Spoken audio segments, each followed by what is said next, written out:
Lucas 10, verso 25 diz o seguinte: e eis que se levantou um certo doutor da lei. E eu vou repetir para que você preste atenção. E eis que se levantou um certo doutor da lei, tentando e dizendo: mestre, que farei eu para herdar a vida eterna?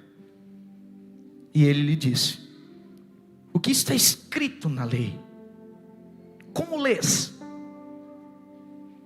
E respondendo ele disse: amarás o Senhor teu Deus de todo o teu coração, e de toda a tua alma, e de todas as tuas forças, e de todo o teu entendimento, e ao teu próximo como a ti mesmo. E disse-lhe: respondeste bem, fazei isso e viverás. Verso 29. Ele, porém, querendo justificar-se a si mesmo, disse a Jesus: e quem é o meu próximo? E respondendo Jesus disse: descia um homem de Jerusalém para Jericó, e caiu na mão de salteadores, os quais o despojaram e, espancando-o, se retiraram, deixando-o meio morto. Ocasionalmente ele descia pelo mesmo caminho,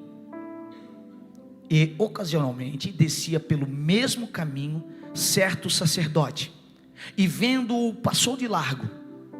E de igual modo também um levita, chegando àquele lugar e vendo-o, passou de largo.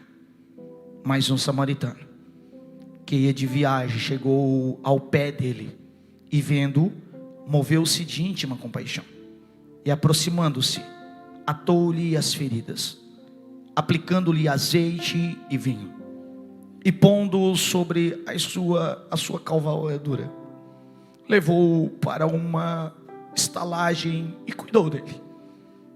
E partindo ao outro dia, tirou 2 dinheiros e deu ao hospedeiro, e disse-lhe: cuida dele, e tudo o que demais gastares eu pagarei quando voltar.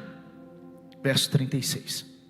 Qual, pois, destes 3 te parece que foi o próximo daquele que caiu nas mãos dos salteadores? E ele disse: o que usou de misericórdia para com ele. Disse, pois, Jesus: vai e fazes da mesma maneira. Feche seus olhos. Pai, essa é a tua palavra, nós somos os teus filhos, e tudo que nós queremos é ouvir a tua voz e ser parecido com o teu filho Jesus. Por gentileza, abra o nosso raciocínio nessa noite, abra o nosso intelecto, o nosso coração, para que essa palavra não apenas queime no nosso coração, mas que ela acenda como luz na nossa mente, para que sejamos guiados por aquilo que o Senhor nos deixou escrito, em nome de Jesus. Eu acho engraçado esse texto, porque ele começa dizendo assim: ó, eis que se levantou um certo doutor da lei. Pense só que esse homem não era qualquer pessoa. Era como se hoje eu desse a oportunidade para alguém que tivesse muito tempo de casa. É como se eu desse o microfone hoje para uma pessoa que diz conhecer muito as leis, a Bíblia, aquilo que está escrito. Como eu estava falando anteriormente, é muito diferente você ler a Bíblia e você aplicar a Bíblia na sua vida. Nós precisamos entender que a Bíblia não é um Rexona que nós colocamos debaixo das axilas, só para mostrar para alguém que nós somos cristão. Tem muita gente que coloca roupa de crente, cara, cabelinho de crente, fica bonitão. Danilo falou isso muito bem aqui em cima. Vem aqui dentro, é fácil, Pai do Senhor, irmão, meu Deus, nem gosta muito do crente, mas chega lá, que está na frente, na igreja, né? Esse pastor não vê ali, aquela rústica. Aqui é fácil, nós escondemos tudo isso, e esse doutor da lei estava de fato tentando colocar Jesus num lugar onde ele ia pegar Jesus, que ele queria armar uma armadilha para Jesus, porque de fato a intenção dele não era falar sobre esse Deus Todo-Poderoso. A intenção de Jesus, eu venho falando isso desde a minha primeira ministração, a intenção de Jesus sempre foi mostrar o Pai, porque o homem conhecia Deus como Senhor e não como Pai. Jesus vem à terra e mostra um Deus agora como Pai, como ninguém nunca tinha visto. E ele mesmo fala: que ninguém poderia ter feito isso, porque ninguém tinha visto a Deus, a não ser Ele, o próprio Jesus. Como eu falo de algo que eu não vivi? Como eu falo de algo que eu não vi? Pois é, esse doutor da lei estava tentando fazer isso, como já faziam os saduceus, os fariseus, os doutores de lei. Como muitas vezes eu fiz, como muitas vezes eu sei que você já fez. Porque nós muitas vezes chegamos para as pessoas que ainda não conhecem Jesus. Eu vou trocar essa expressão. Muitas vezes nós chegamos para as pessoas que não frequentam a igreja que você frequenta, e muitas vezes nós queremos chegar cheio de dedos nessas pessoas e dizer sobre os pecados dele. E nós apontamos, e nós direcionamos, e nós somos os doutores de lei, e chegamos lá e dizemos tudo aquilo que, sabe, uau, o pecado dele, descobrimos o pecado dele. Deixa eu te falar uma coisa. Deus pode te usar para revelar ou para descobrir o pecado de alguém? Pode. Mas Ele nunca vai deixar você descobrir sem que você tenha na mão azeite e vinho.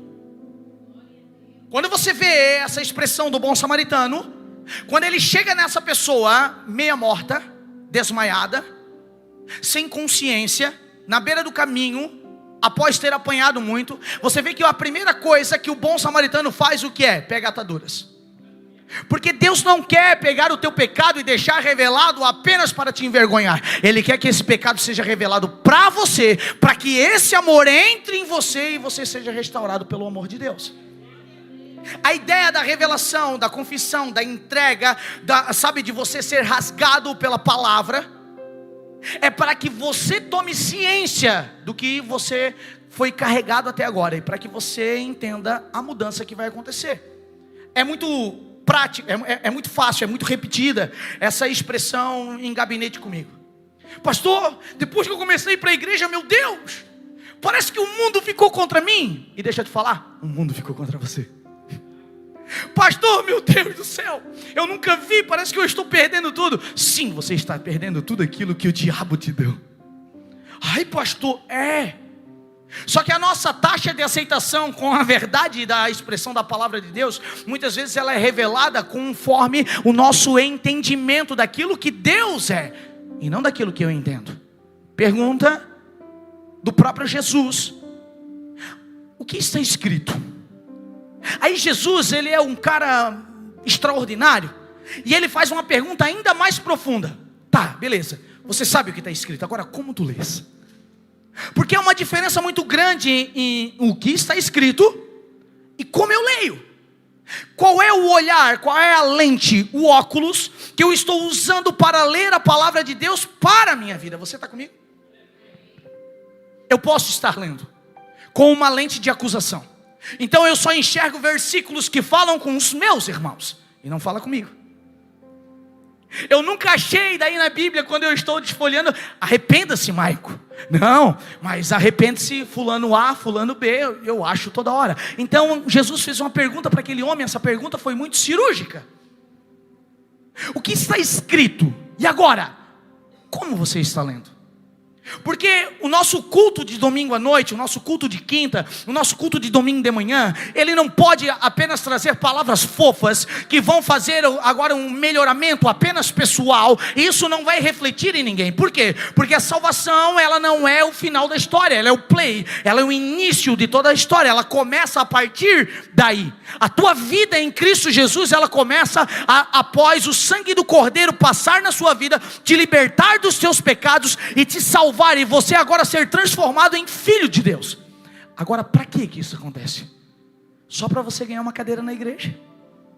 Só para talvez você ganhar um microfone? Só para talvez você ganhar uma posição? Só para talvez você ganhar algo para fazer dentro de uma igreja? Não.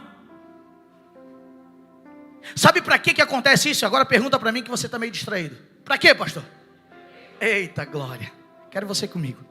Para que Deus agora possa te dar lentes, que você possa olhar aquilo que está escrito de outra forma. Porque se você olhar a palavra de Deus segundo o teu coração, a Bíblia fala que o coração do homem é? Pois é. Então ele te dá a forma certa de você entregar, de você ler, de você experimentar, de você viver aquilo que está escrito. E esse doutor de lei, ele chegou lá e tentando colocar Jesus numa sinuca de bico. Alguém já ouviu essa expressão? Amém? Você sabe o que significa isso? Colocar no canto, espremer, deixá-lo sem saída. Mas ele não sabia quem era aquele cara. Ele achava que era apenas mais um.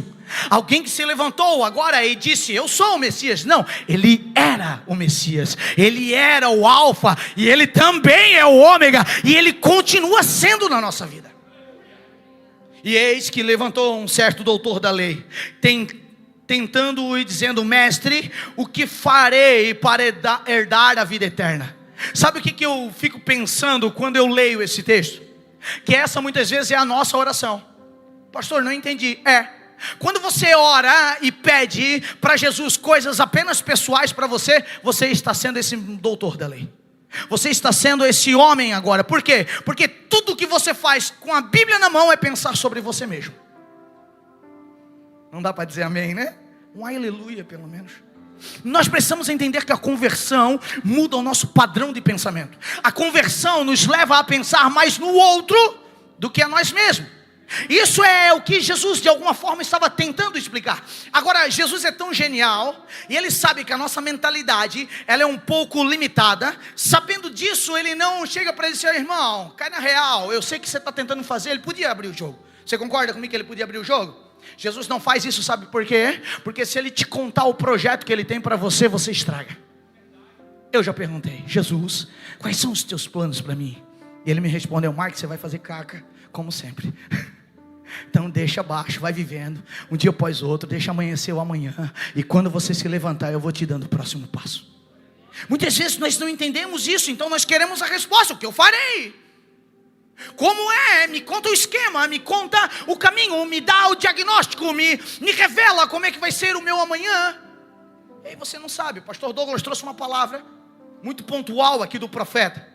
Porque quando aquele profeta chega naquela região e ele olha para aquela viúva e pede para a viúva o amanhã dela, ele não pediu apenas o pão, ele não pediu apenas a farinha, ele não pediu apenas a última gota de azeite. Não, ele pediu a vida de amanhã dela, representando aquilo que Cristo faz conosco todos os dias. Porque de verdade ele não quer mais que nós vivemos a nossa vida, e sim que nós possamos acreditar e ter fé suficiente para viver a vida dele. Por isso, ser cristão, parecido com Cristo, é tão difícil. Não vai pensando que isso, sabe, essa boas novas, onde que você escuta que quando você vem para Jesus vai ser um mar. Não vai ser um mar de flores. É um mar de negação, é um mar onde você olha e você diz não, muitas vezes, para os seus desejos, para viver a vontade de Deus. E desculpa eu te dizer isso, desculpa não, a hora que passa. A vontade de Deus, muitas vezes, ela não é esse sentimentozinho, sabe, cheio de florzinha que você acha que é. O evangelho é arrependimento, o evangelho é transformação de vida, o evangelho é perder para ganhar, o evangelho é doido. E quando nos chamam de malucos, sim, realmente nós somos malucos. Por quê? Porque acreditar nisso é loucura para a humanidade. Sabe por quê? Pergunta para mim, por quê, pastor? Porque eu não tenho uma mentalidade humana mais. Eu tenho uma mentalidade segundo aquilo que Cristo está falando. Por isso a lente dos meus óculos precisam ser diferentes para entender aquilo que a Bíblia fala. Quando eu entendo aquilo que a Bíblia fala, eu paro de colocar agora as folhas de figueira para cobrir a minha nudez. Lembra de Adão? E me apresento diante de Deus agora e não fujo mais do jardim. Eu me apresento, eu não me escondo mais de Deus, agora colocando justificativas. Você leu isso no texto? Porque aquele moço, ele estava tentando fazer o quê? Se justificar. E aqui é algo muito perigoso para a gente. Por quê? Porque basta você conhecer o Salmo 23, que você se enche de justificativa com base bíblica, né? Não, o Senhor disse que nada vai me faltar, então eu vou fazer um monte de bobagem e eu creio que nada vai me faltar. Isso é mentira. Isso é uma justificativa das verdades bíblicas que estão escritas ali. Sabe o que de verdade Davi quis falar? Ele disse que de nada você vai ter falta se você tiver o Senhor como tudo. Ele vai completar a tua vida em todos os lugares. Só que eu, na minha justificativa de tentar achar algo que alce essa malinha que eu comecei falando, que nós muitas vezes carregamos, eu começo a pegar as expressões agora e não com a lente que Deus, que o Espírito Santo, que o Senhor Jesus quer me dar, e sim eu uso as minhas lentes. As minhas lentes sempre estão tentando me justificar, e quando eu me justifico, eu aponto alguém. Você está por aqui? Toda vez que eu justifico, eu trago um apontamento a alguém. Vamos ler.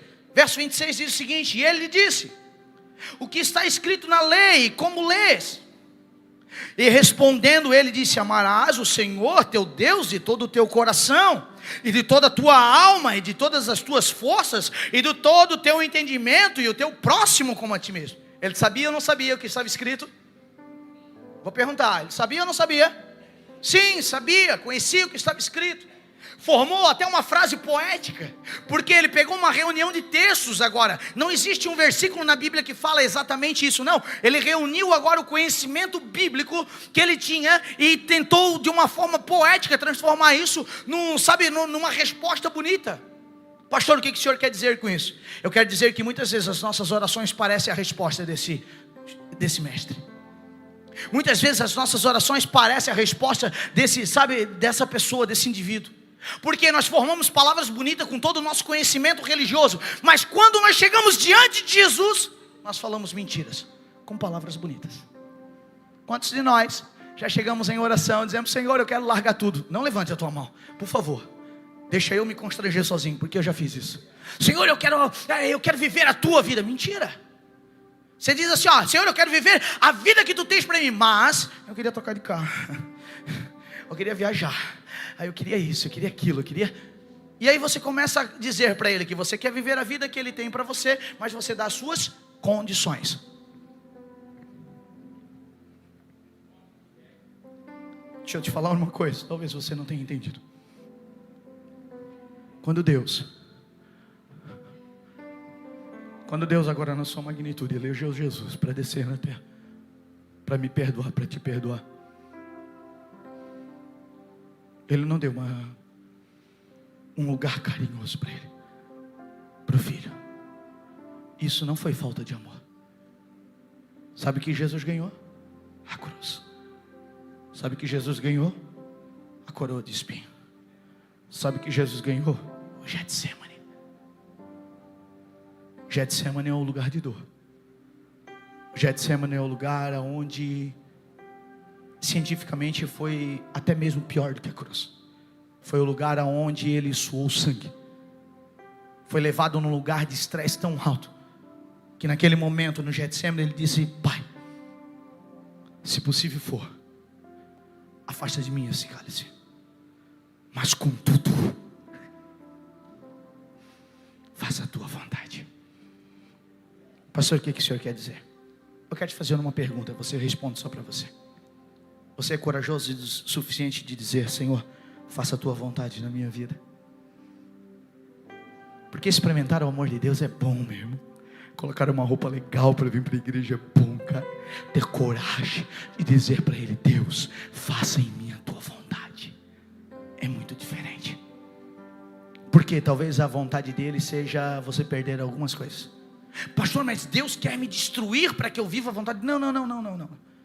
Deus só quer que você deixe de ser orgulhoso, que você deixe de ser prepotente. Deus, que você deixe de ser, esse sábio, intelectual, que muitas vezes você acha que é e você já não ouve mais a voz dele.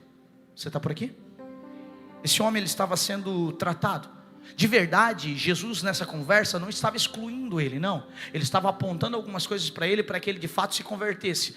Conversão não é ser praticante agora de uma ideologia religiosa. Não. Conversão é mudar a rota, é mudar o caminho, é trocar a lente, é mudar o lugar que está indo, é trocar a direção das coisas. Conversão é aquilo que a Bíblia fala: se eu mentir ou não, eu sou um novo homem. Eu já não sou mais aquilo que eu estava preso, eu já sou outro. Jesus estava colocando diante dos olhos desse homem essa nova possibilidade, dizendo para ele: cara, de verdade eu não estou nem aí para o que você pensa que conhece. Eu quero que de verdade você me veja, porque você vendo a mim, você está vendo o Pai. Toda vez que você enxerga o Pai, através de mim você se liberta. Por quê? Porque o amor de Deus é derramado sobre você. Você acha que isso ainda é diferente hoje? Tenho uma pergunta para te fazer: Deus mudou? Então eu posso te dizer que muitas vezes essa conversa é comigo e com você. Muitas vezes eu sou esse cara que eu estou diante de Jesus, e desde eu ver essa oportunidade para mudança, não, eu me relaciono como o quê? Como alguém que sabe demais e não quer ser humilde o suficiente de escutar uma palavra. E aí eu levo a minha mente para outros lugares. Deus me trouxe aqui, me deu a oportunidade de escutar essa palavra, e eu digo, meu Deus, aquele irmão precisava estar aqui essa noite. Não, não é para nós. Você está por aqui? Vamos continuar lendo? Jesus respondeu e disse: respondeste bem, faz isso e tu vai viver, vai dar tudo bem. Porque tem gente que não quer Jesus, tem gente que só quer viver. E deixa eu te falar, Jesus em nenhum momento obrigou você a servi-lo. Se você quer apenas viver, você vai viver. E a vida é maravilhosa, a vida é bela. Mas Jesus, Ele quer fazer algo diferente por você. Sabe o que? Pergunta para mim, o que, pastor? Ele quer te dar vida eterna. E eu preciso entender isso. Verso 29. Ele, porém, querendo justificar-se. Rapaz, essa justificativa é algo tão interessante, porque é um lugar que nós entramos onde nós vimos Jesus de frente, sabemos quem Ele é, sabemos da realidade e o poder dEle, já sabemos daquilo que Ele é capaz de fazer, porque aqui Jesus já tinha feito alguns milagres, algumas coisas já tinham acontecido. E aí de repente eu sei tudo aquilo que aquele cara era capaz de fazer e que é capaz de fazer. E eu chego para ele e eu ainda tento me justificar, dizer para ele que aquela razão, aquilo que eu carrego dentro de mim, é melhor do que aquilo que ele quer me dar. Então ele tentou se justificar. Coloca o texto na tela para mim, por favor. Ele tentou se justificar. Ele, porém, querendo justificar-se a si mesmo, disse a Jesus: e quem é o meu próximo? Por quê? Porque o interesse dele era apenas pessoal. O próximo pouco importava. Por quê? Porque ele estava pensando assim, não, se Deus for bom comigo, vai sobrar uma quirerinha de bondade para alguém. Esse é o nosso pensamento cristão. Então você ora para Deus te abençoar, e não tem problema nisso. O problema é quando você só ora para Deus te abençoar. E você não é um canal de bênção na vida de ninguém. Como é que eu posso ser um canal de bênção na vida de alguém, pastor? Você pode orar por alguém, você pode dar palavras de bondade para alguém, você pode liberar palavras proféticas para alguém, você pode ensinar a palavra de Deus para a vida de alguém, você pode apresentar Jesus para a vida de alguém. Você pode tirar o escorpião do bolso, meter a mão e ajudar alguém. Sim. Você pode visitar alguém que está preso. Sim, você pode dar comida para quem está faminto. Porque um dia nós vamos ser perguntados, e aí eu não sei se você vai ter coragem de chegar diante desse Deus, e Ele vai perguntar para você: eu tive fome, cara, eu tive sede, eu estive nu, eu estive preso.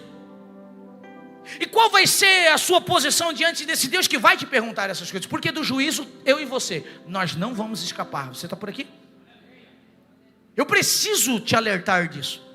Essas são as verdades que a palavra de Deus, e nós sempre estamos fazendo o quê? Querendo se justificar. Por quê? Porque o próximo, na verdade, eu quero apenas para mim. E se for bastante para mim, vai sobrar. E aí se sobra, aquilo que o pastor Douglas falou, eu só quero trabalhar na sobra, enquanto Deus está te pedindo tudo. Está por aqui? Verso 30. E respondeu Jesus e disse: desse homem de Jerusalém para Jericó, quando caiu nas mãos de assaltantes, estes lhe tiraram as roupas, espancaram-lhe e se foram, deixando ele como?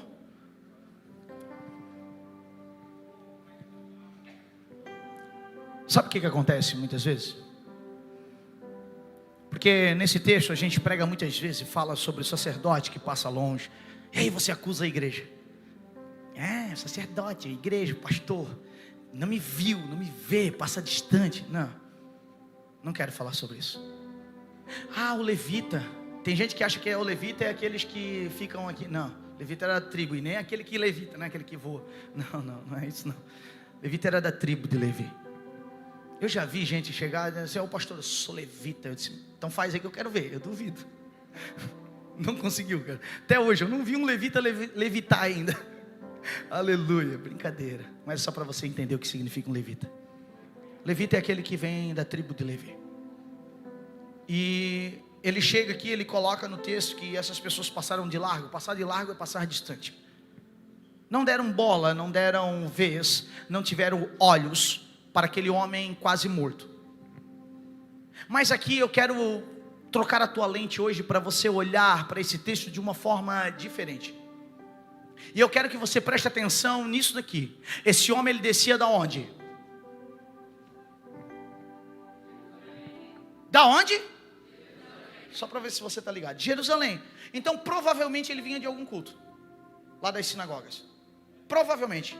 Ele conhecia a Torá, provavelmente ele conhecia o Senhor, provavelmente ele já tinha ouvido falar do Messias, provavelmente ele não era um descrente, provavelmente ele conhecia Deus. E aí esse homem, ele está agora ali.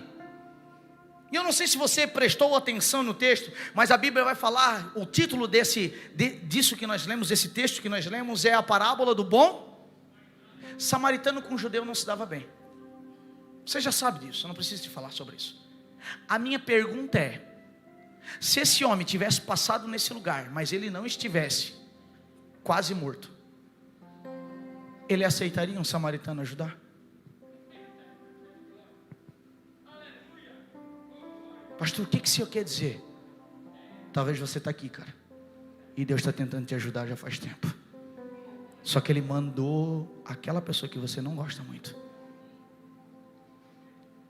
E aí você acha que Deus não está fazendo a parte dele.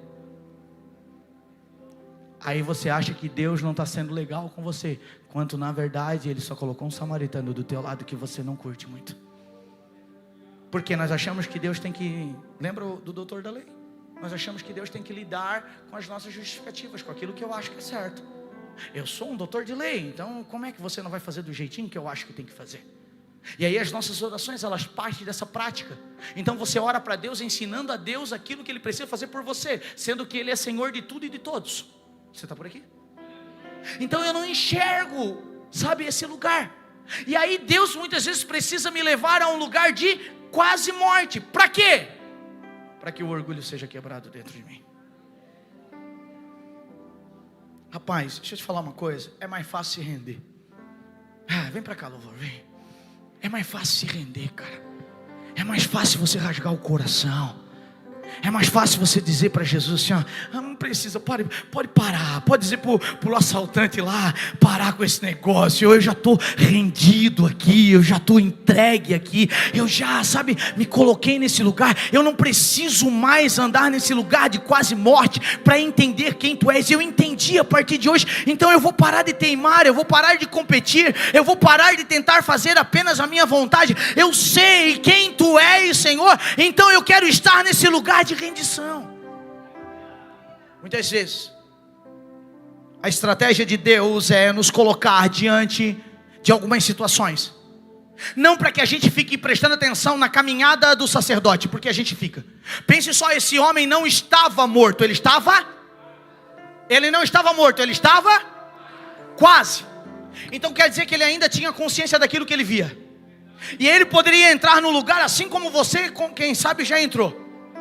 O pastor não me dá bola, o sacerdote passou por longe de mim, Deus não está falando comigo. Quantas vezes você já entrou na igreja e já disse: hoje, se Deus não falar comigo em voz profética, eu não venho mais.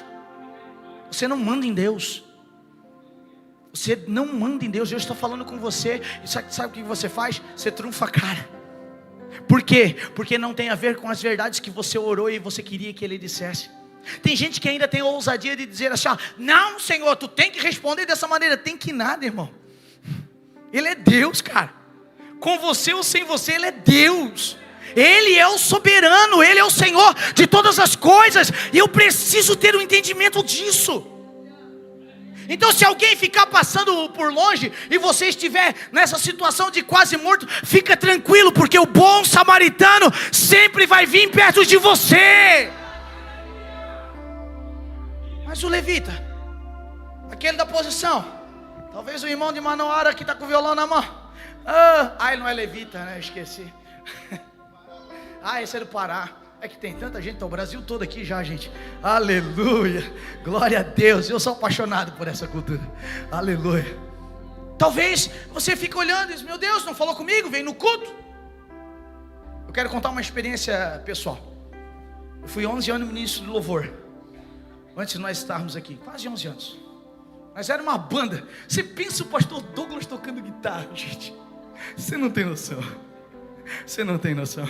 Hoje nós estávamos compartilhando os vídeos teus. Eu ainda tenho muita ferramenta ainda para dividir tua. Aleluia. Rapaz, ele tinha um cabelo. Hoje ele não tem muito cabelo. Ele tinha um cabelo que ele fazia só assim.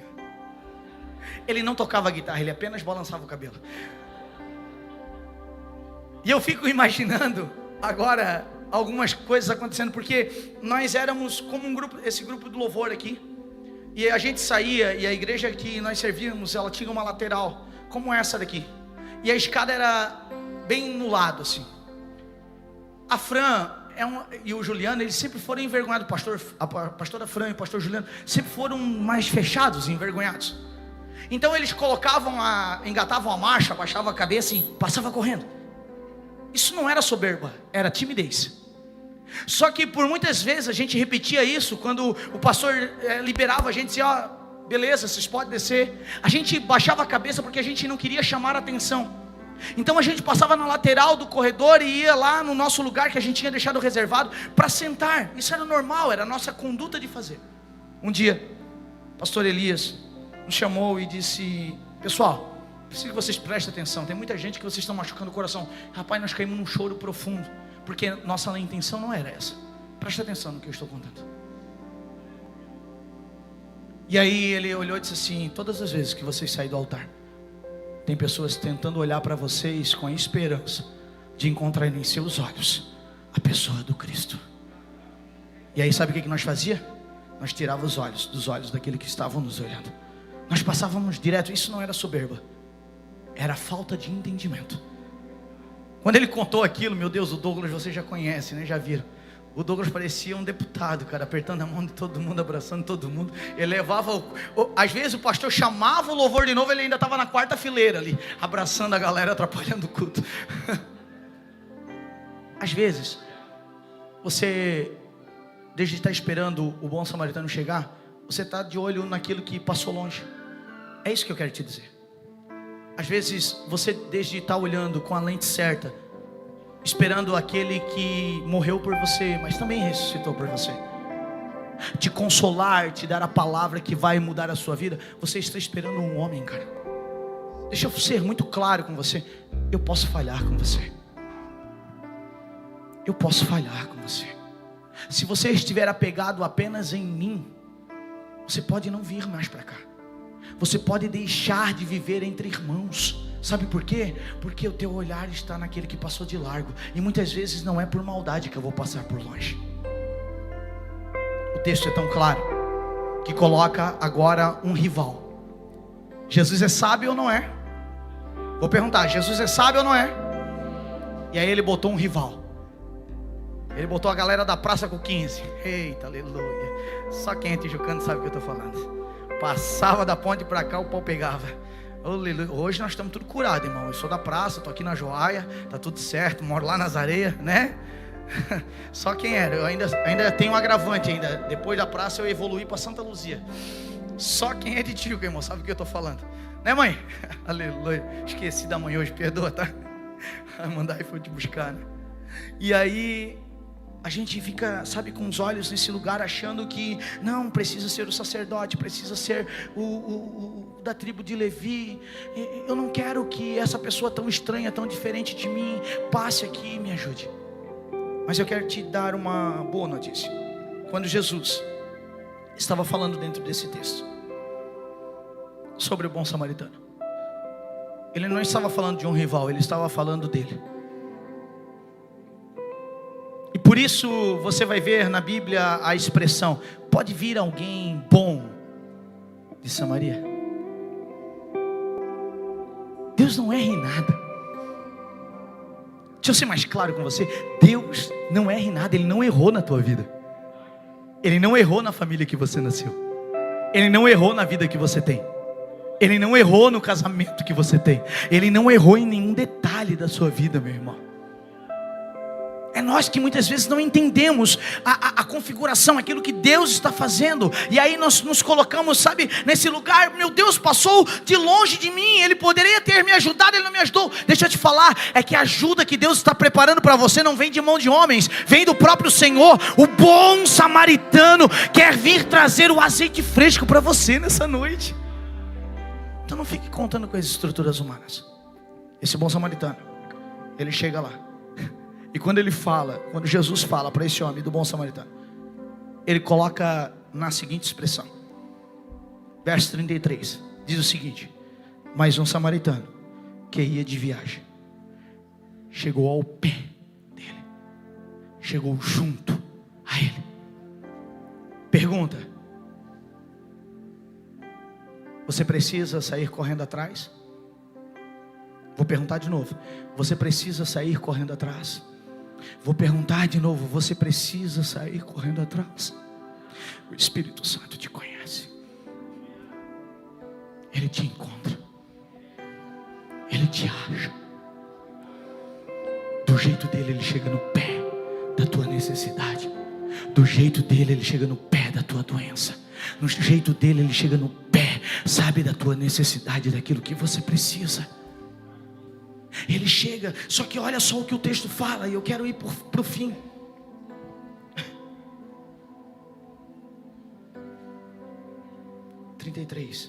Mas um samaritano que ia de viagem chegou ao pé dele, e vendo-o se moveu de íntima compaixão, e aproximou-se, atou as feridas. Ele tinha atadura com ele, aplicando-se azeite e vinho, e pondo sobre a sua cavalgadura. Você sabe o que significa isso? Estou perguntando, você sabe o que significa isso? Cavalgadura, transporte. Daquela época, o transporte que tinha. Sabe o que significa de verdade isso para nós nesses dias de hoje? Que você não vai precisar se mover, Ele vai te levar. Para a história que Ele escreveu para você, você não vai precisar construí-la, Ele está construindo essa história para você. E fique tranquilo, porque tudo aquilo que vai ser exposto sobre a tua vida, Ele tem a faixa, Ele tem o azeite, Ele tem o vinho, Ele tem a cura, Ele tem a transformação, Ele tem tudo aquilo que você precisa. E deixa eu te falar, Ele tem preparado um lugar, uma hospedaria para você entrar. E aí você muitas vezes, sabe, lá meio morto, você fica dizendo: não, eu não vou na igreja. Deixa eu te falar, essa igreja é a hospedaria que o Senhor preparou para moldar você, para melhorar você, para salvar você, para justificar aquilo que é injustificável em você. Eu preciso entender que toda vez que eu entro nesse lugar, que eu permito Ele chegar aos meus, sabe, perto de mim, Ele chega para trazer uma melhora, uma transformação na minha vida. O homem, o sacerdote, o Levi, o homem, ele não consegue fazer essas coisas. Mas Deus, Ele tem tudo, inclusive o recurso. Eu não sei com quem Deus está falando, mas Deus está falando aqui. Deus tem o recurso que você precisa. Deus tem aquela coisa que para você é impossível. Esse homem estava quase morto. A Bíblia fala que ele chega com a atadura, que ele chega com o azeite, que ele chega com o vinho. Mas ele pega esse homem quase morto, coloca em cima do seu transporte, da sua cavalgadura, vai para a estalagem. Chega lá, ele fala com o dono da estalagem, e ele diz o que? Cuida, traz cuidado. Porque Deus, Ele não quer apenas te salvar, Ele quer cuidar de você. Mas muitas vezes nós não permitimos. Por quê? Porque estamos vivos demais. Então Ele precisa fazer algumas coisas para que nós possamos permitir que Ele nos ajude, que Ele nos salve, que Ele nos transporte, que Ele nos coloque nesse lugar para sermos cuidados. A igreja do Senhor é esse lugar onde o Senhor vai te inserir. Para quê? Para cuidar das tuas feridas. Deus não te trouxe para cá para abrir novas feridas. Não. Deus te trouxe aqui para curar as tuas feridas, para curar você, para transformar você. Agora, por quê? Pergunta para mim, por quê? Porque Deus vai te usar. Porque Deus vai te levantar para ser a boca dele nessa terra. Sabe por quê? Porque você não vai passar de largo de ninguém. Você não vai se comportar como os outros. Você vai se comportar como aquele que te salvou. Você também vai representar o bom samaritano e passar por perto das pessoas, e apaixonado por Jesus como você é. Oh, você vai estar junto com você, não apenas com dinheiro para pagar a hospedaria, mas sim com azeite e com vinho, com ataduras em suas mãos, para, sabe, levar cura para a ferida do próximo. Por isso Jesus deu esse exemplo. Por isso Jesus falou sobre esse bom samaritano. É por isso que aquele homem, doutor da lei, ficou agora frustrado e indignado. Que evangelho é esse? Esse é o evangelho de Jesus Cristo, aquele que muda a nossa vida. Esse é o amor de Deus. Então não é sobre cantar o amor de Deus, é sobre viver o amor de Deus. Não é sobre palavras bonitas, mas sim sentir no seu espírito o amor dele te transformando. Meu convite para você nessa noite é para você trocar a ótica. Enxergue Jesus da forma que ele se apresenta e não da forma que você crê. Enxergue Jesus da maneira que ele se apresenta para você e não da maneira que você quer que ele seja. Ele é muito melhor do jeito dele do que o do nosso jeito. É muito melhor. Porque talvez você quisesse que apenas o levita ou o sacerdote passasse perto de você e te desse um oizinho, um tchauzinho. Mas ele não, ele quer cuidar de você. Ele quer te levar no lugar para um propósito. Então ele não te tirou do lugar onde você estava e te trouxe para cá em vão. Ele carregou você nos seus braços, no seu colo, para que hoje você tivesse pleno entendimento daquilo que ele está fazendo na sua vida. Deus está falando com você, preste atenção. Deus está falando com você. Se renda à voz do bom samaritano. Se renda à voz de Jesus Cristo. Se renda no seu poder. Sabe o que eu acho incrível? Eu quero acabar, se coloque de pé, por gentileza. Sabe o que eu acho incrível nesse texto?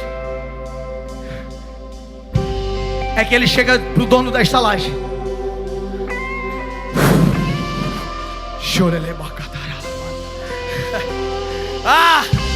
Ele chega para o dono da estalagem. Ele chega para o cara que se colocou no lugar, porque ninguém tem uma estalagem a não ser aquele que tem algo para oferecer. Ele precisava ter um lugar para oferecer, para que o bom samaritano chegasse lá e dissesse: agora cuida dele. Ele chega nessa estalagem e ele não diz assim: eu agora sou o bonzinho, eu sou o bom samaritano e eu quero cuidar desse cara. Não, ele pede ajuda. Deixa eu te falar uma coisa: Deus te trouxe para cá, porque aqui você vai encontrar alguém que o Senhor irá usar para, sabe, curar as feridas que você carrega. Deus te trouxe para cá, porque esse é o lugar, é a casa que vai curar você, que vai fazer você abrir mão de malas emocionais que você vive carregando há tanto tempo. Deus está restaurando a sua vida, colocando nela azeite, um vinho novo. As ataduras estão aí. E deixa eu te falar uma coisa: Deus está pagando toda a conta. Sabe por quê? Ele não fica devendo nada para ninguém. Tudo foi pago na cruz do Calvário. O sangue dele pagou todas as coisas. O sangue dele pagou todas as coisas. E olha só, e aproximando-se, atolha as feridas, aplicando o azeite e o vinho, põe sobre a sua cavalgadura, levou ele para uma estalagem e cuidou dele. E partindo no outro dia, tirou 2 dinheiros e deu ao hospedeiro e disse: cuida dele, e tudo o que demais gastares eu te pagarei quando voltar. Deixa eu te falar uma coisa: Deus não cuidou apenas do momento que você está ferido. Deus cuida de você na ferida. Deus cuida de você quando você está curado. Deus cuida de você quando você se levanta. E quando você começa a cuidar de alguém, Deus cuida de você. E deixa eu te falar uma coisa: aquilo que Ele te prometeu, Ele é fiel para cumprir. Então Ele disse: eu vou para o meu Pai, eu vou para lá e eu vou fazer morada. Mas um dia eu vou voltar. Eu vou voltar por causa de você. Eu vou voltar é por causa de você. Eu vou voltar é porque você acredita nisso. Eu preciso entender isso. Eu preciso entender isso. O amor de Deus não faz eu apenas ser um cara literal e entrar nas especulações daquilo que está escrito, mas eu entro agora no sobrenatural e começo a vivenciar não apenas aquilo que está escrito, mas aquilo que foi revelado. Por isso a Bíblia não foi feita para ler e para viver, porque você só consegue viver através de uma revelação daquilo que Deus mostrou para você. Então, mais do que um convite para uma leitura, Ele quer que você descubra as verdades sobre Ele. Mais do que sim uma simples leitura, Ele quer que você viva as verdades com Ele. Olha só. Qual, pois, desses três te parece que foi o próximo? Qual desses? Qual desses três você acha que foi o próximo do homem que caminhou na mão dos assaltantes? Sabe o que eu vejo nessa pergunta? Jesus não ficou fixado no problema. Quem é o assaltante? E aí ficou falando, não, é o diabo, não, é o pastor, não, é o líder do grupo do louvor. Não, ele não ficou apegado. Sabe por quê? Pergunta para mim, por quê, pastor?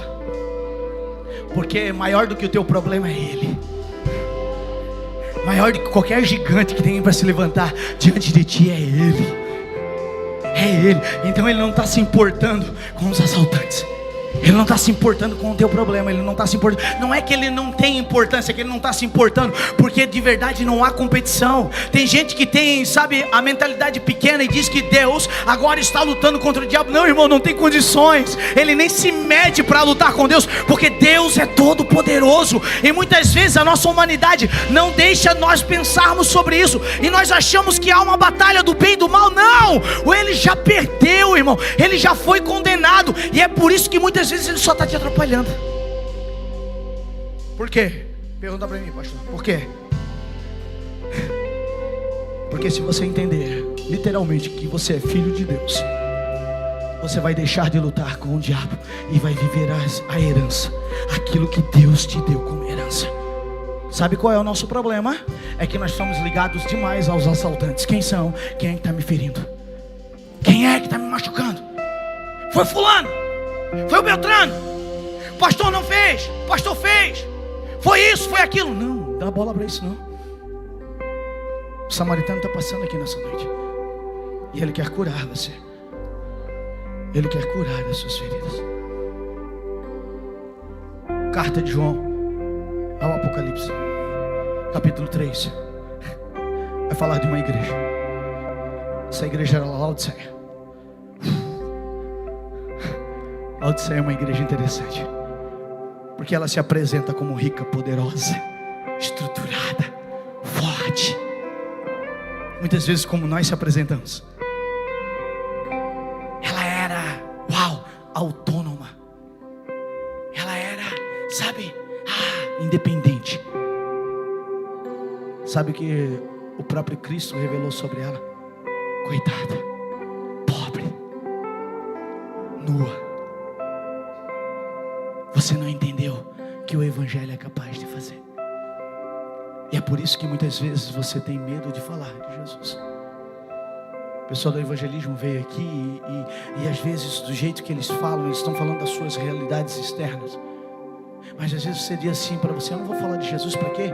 Para fecharem a porta na minha cara. Mataram aquele que te salvou. Você acha que ainda continua diferente? Não continua diferente não. Só que sabe de uma coisa? Nossos olhos precisam sair do assaltante, e eu preciso entender que Deus me levantou como uma hospedaria. Deus me levantou nessa terra como uma hospedaria. Diga comigo, eu posso. Não, diga com vontade, eu posso cuidar de alguém. Diga de novo, eu posso cuidar de alguém. Deus não te chamou para você pensar apenas nos teus recursos. Deus não te chamou para você pensar apenas em você. Deus te chamou, te curou, te levantou para que você também cuide das pessoas. A salvação não vai parar.